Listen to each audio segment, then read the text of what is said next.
નમસ્કાર, ગ્લોબલ એક્સપ્રેસમાં તમારું સ્વાગત છે। હું આપની સાથે ચેતન।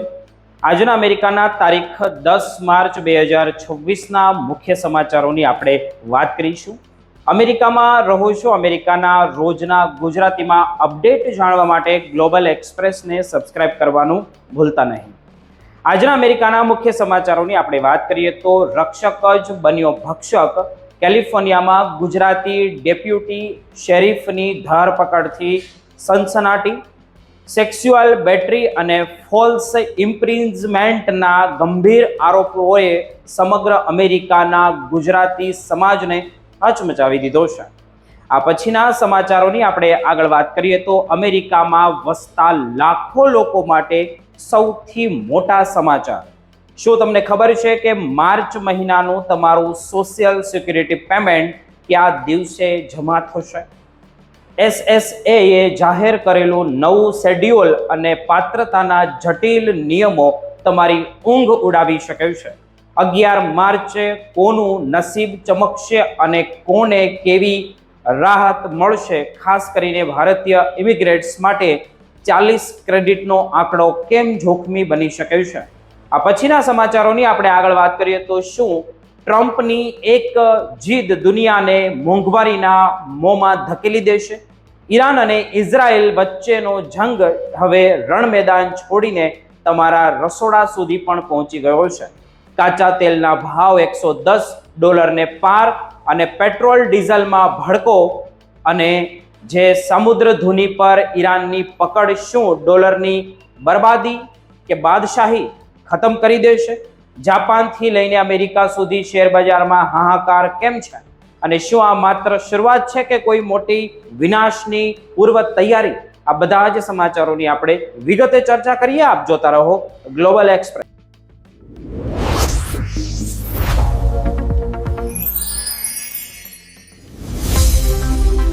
આજે અમે એક એવી ખબરમાં ઊંડા ઉતારવાના છીએ જે સાંભળીને કદાચ તમારો કાયદા પરનો અને વ્યવસ્થા પરથી ભરોસો ડગી જશે।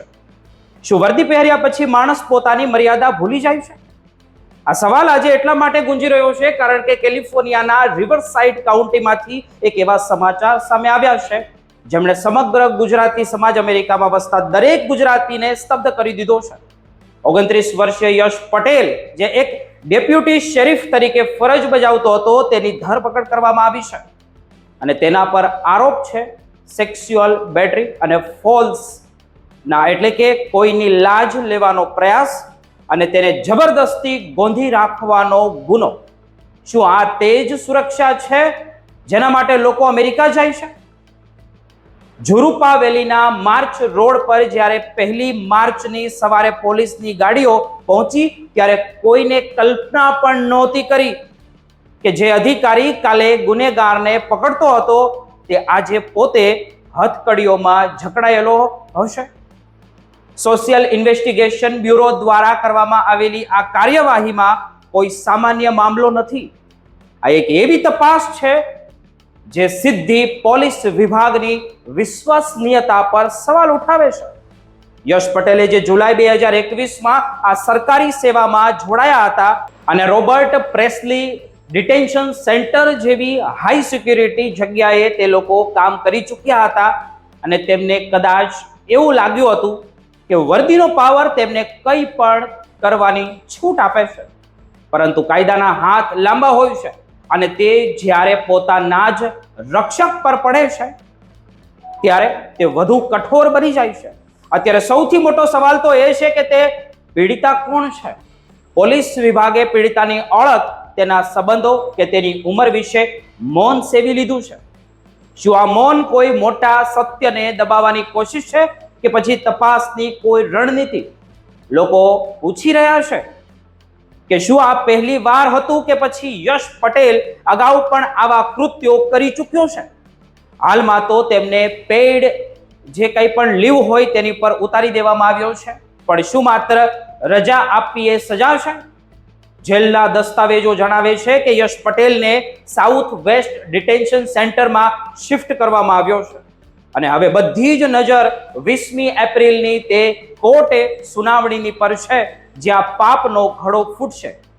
જો આપણે કદાચ કાયદાની વાત કરીએ તો સેક્સ્યુઅલ બેટરી એટલે કે સામેવાળી વ્યક્તિની મરજી વિરુદ્ધ તેમની છેડતી કરવી અને ફોલ્સ જેવી એટલે કે કોઈના રૂમના કે જગ્યામાં પૂરી રાખવા માટે, આ બંને ગુનાઓમાં જો હિંસા સાબિત થાય તો સજા 4 વર્ષ સુધીની જેલ અને આજીવન સેક્સ ઓફેન્ડર તરીકેનું લેબલ હોઈ શકે છે.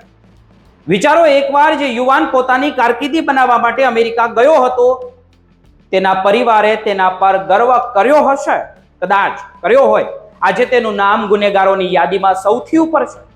શું આપણા સંસ્કારો છે ગુજરાતીઓના કે આ પછી સત્તાનો નશો? લોકો કહી રહ્યા છે કે આ તો માત્ર હિમશિલાની ટોચ છે. હજુ કેટલાય કિસ્સાઓ દબાયેલા હશે કેલિફોર્નિયાની જેલના તે અંધારામાં ઓરડામાં. આજે યશ પટેલ કદાચ પછતાવો કરી રહ્યો હશે કે પછી પોતાની સત્તાના જોરે બચવાનો રસ્તો શોધી રહ્યો હશે.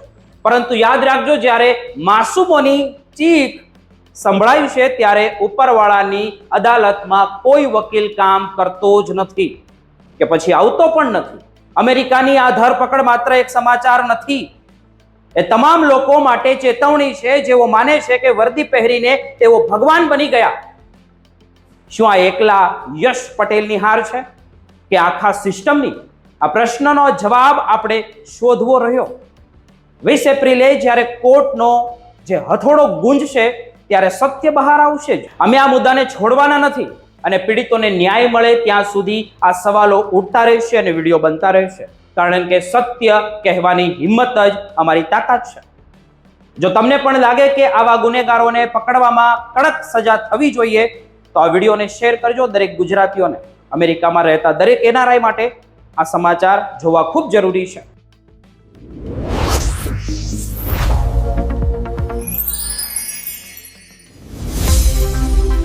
આજે આપણે વાત કરીશું અમેરિકામાં વસતા લાખો લોકોના જીવનના સૌથી મોટા અને મહત્વના આધાર એટલે કે સોશિયલ સિક્યુરિટી પેમેન્ટ વિશે, જે લાખો લોકોની માસિક આવકનો સૌથી ભરોસાપાત્ર સ્ત્રોત માનવામાં આવે છે.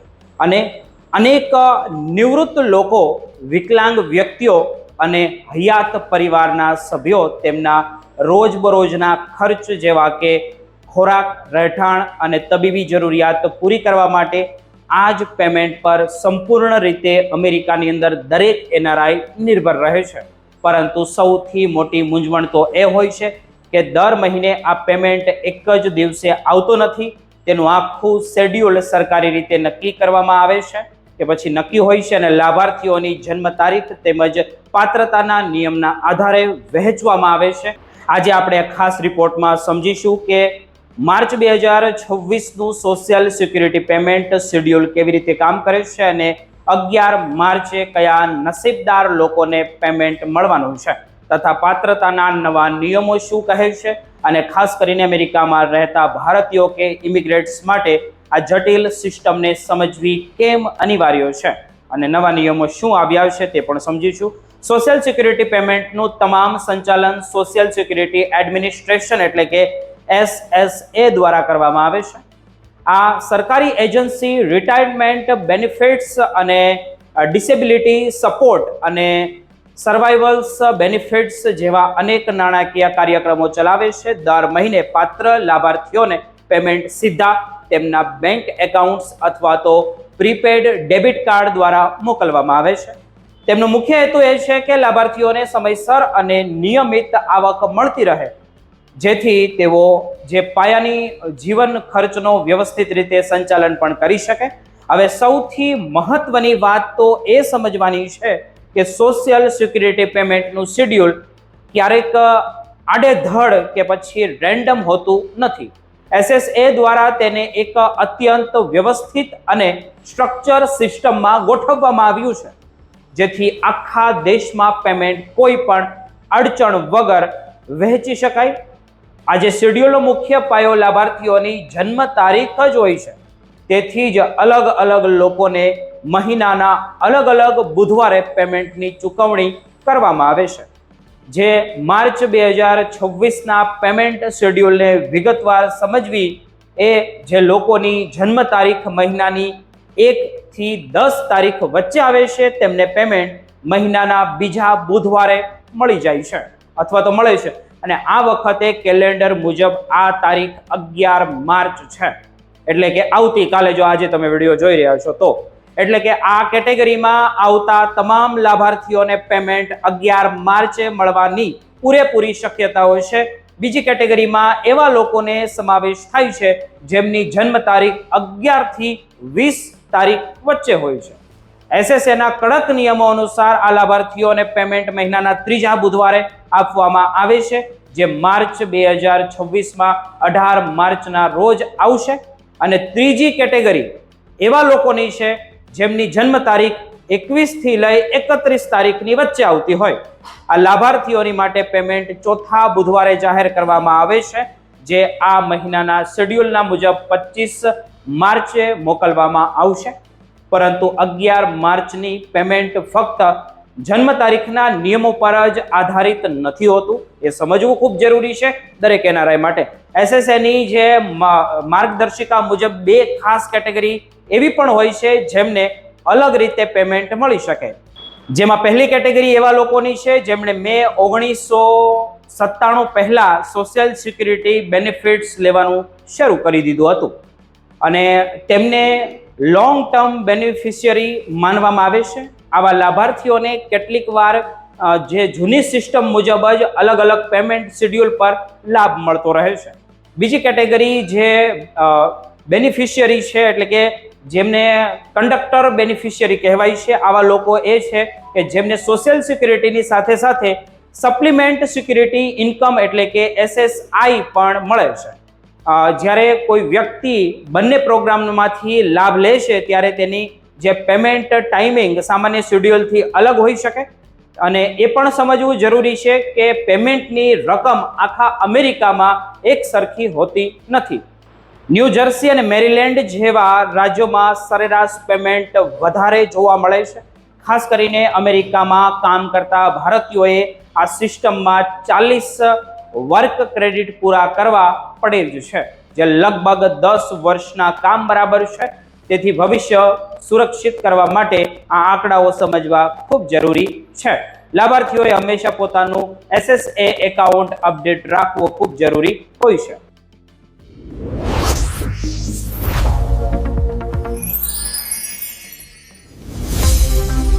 અત્યારે મધ્ય પૂર્વના રણ મેદાનમાંથી જે તસવીરો સામે આવી રહી છે તે જોઈને સવાલ થાય છે કે શું આપણે વિનાશના આરે ઊભા છીએ? ઈરાન અને ઇઝરાયલ વચ્ચેના જંગને 8 દિવસ પૂરા થઈ ચૂક્યા છે, પણ આ લડાઈ હવે માત્ર સીમાઓ પર જ નથી રહી, તે તમારા ખિસ્સા સુધી પહોંચી ગઈ છે. ખાસ કરીને અમેરિકામાં રહેતા એનઆરઆઈ માટે અમેરિકા અને ઇઝરાયલ જે જોઈન્ટ ઓપરેશનને દુનિયા સર્જિકલ સ્ટ્રાઇક સમજી રહી હતી, તે હવે વૈશ્વિક અર્થતંત્ર માટે આર્થિક આતંકવાદ સાબિત થઈ રહ્યું છે. આંતરરાષ્ટ્રીય બજારમાં કાચા તેલના ભાવ $110 પાર કરી ગયા છે અને જંગ શરૂ થયા પછી તેલ 50% મોંઘું થઈ ગયું છે, જેમના કારણે અમેરિકામાં પેટ્રોલ 17% અને ડીઝલ 22% મોંઘું થયું છે. શું ટ્રમ્પ સાહેબને લાગ્યું હતું કે ઈરાનને મિસાઇલોથી ડરાવી દેશે તો તે વેનેઝુએલાની જેમ સરેન્ડર કરી દેશે? હકીકત તો એ છે કે જે સામુદ્ર ધુની જે વૈશ્વિક વેપારની મુખ્ય નળી છે તેના પર ઈરાનને એવી પકડ મજબૂત કરી છે કે હવે પેટ્રો ડોલરનો ભરોસો જે હોય તે તૂટી રહ્યો છે. સોમવારે જ્યારે શેર બજાર ખુલ્યા ત્યારે ચારે બાજુ હાહાકાર હતો. જાપાન અને દક્ષિણ કોરિયાના બજારો 4 પોઈન્ટ તૂટી ગયા અને બ્રેન્ડેડ ક્રૂડ $120 સુધી પહોંચી ગયું હતું. અને જોઈએ તો ડોલરની બાદશાહી જ્યારે ખતરામાં છે ત્યારે વ્હાઇટ હાઉસમાંથી શાંતિની વાતો અને આર્થિક પેકેજમાં જે ડ્રામા શરૂ થયા છે, અમેરિકાના જે ઉર્જા સચિવ ક્રિસ રાઇટ્સ કહી રહ્યા છે કે આ માત્ર ફિગર ફેક્ટર છે, પણ જે જનતા $3.45 પેટ્રોલ ભરાવી રહી છે તે આ ડર નહીં પણ વાસ્તવિકતા લાગે છે તેમને. સવાલ એ છે કે શું જ્યાં રસ્તો બંધ થયો છે કે પછી રસ્તો બંધ રાખીને ઈરાને અમેરિકાના અર્થતંત્રને પત્તાના મહેલની જેમ તોડી પાડ્યું છે? દુનિયા પૂછી રહી છે કે જે અમેરિકા બીજા દેશો પર પ્રતિબંધો લગાવતું હતું, આજે તે પોતે કેમ લાચાર દેખાઈ રહ્યું છે? ભારત જેવા દેશોને 1 મહિનાની પરમિશન આપવાની વાતો કરીને ટ્રમ્પ સાહેબ શું સાબિત કરવા માંગે છે? શું આ ગ્લોબલ દાદાગીરીનો અંત નથી કે ફુગાવો 4.4% પહોંચવાની તૈયારીમાં છે, જે અગાઉના અંદાજ કરતા બમણો છે? વ્યાજ દરો વધશે, લોન મોંઘી થશે અને સામાન્ય માણસોની થાળીઓનો રોટલો પણ આ મોંઘવારીમાં હોમાઈ જશે. આ કોઈ ધર્મ યુદ્ધ નથી, આ તો વિશુદ્ધ રીતે આર્થિક વર્ચસ્વની લડાઈ છે, જે સામાન્ય નાગરિકોને મોંઘવારીના મોંમાં ધકેલી દેવામાં આવ્યા છે. ઈરાનની જિદ્દી કોમે સાબિત કર્યું છે કે હજારો વર્ષો જૂની સભ્યતાને તમે માત્ર મિસાઇલોથી જ નથી ઝુકાવી શકતા. જ્યારે અમેરિકા સપોર્ટ વોરફેર થઈ રહી છે, ત્યારે હવે અર્થતંત્રને બચાવવા માટે ફાંફા મારવામાં આવી રહ્યા છે. શું વોશિંગ્ટનમાં બેઠેલા એક માણસ નક્કી કરશે કે આખા એશિયા અને યુરોપનું રસોડું કેવી રીતે ચાલશે? આર્થિક સત્તાની હવે એ દેશોને પણ વિચારવા મજબૂર કરી રહી છે કે અત્યાર સુધી અમેરિકાના વફાદાર હતા, ટ્રમ્પનો ડર તેમના ઘરમાં જ વિરોધ પેદા કરી રહ્યો છે. કારણ કે અમેરિકાની જનતા હવે કોઈ બીજા દેશના તેલ માટે પોતાના બાળકોના ભવિષ્યને બરબાદ થતા જોવા માંગતી નથી. આ યુદ્ધની જ્વાળાઓએ હવે ઈરાનથી નીકળીને વોશિંગ્ટનની ગલીઓ સુધી પહોંચી ગઈ હોય તેવું લાગી રહ્યું છે. અને ઇતિહાસ પૂછશે કે શું એક વ્યક્તિની જીદ માટે આખી માનવતાએ આટલી મોટી કિંમત ચૂકવવી પડશે? આવનારો સમય શું કહેશે તે આપણે બધા જાણીશું.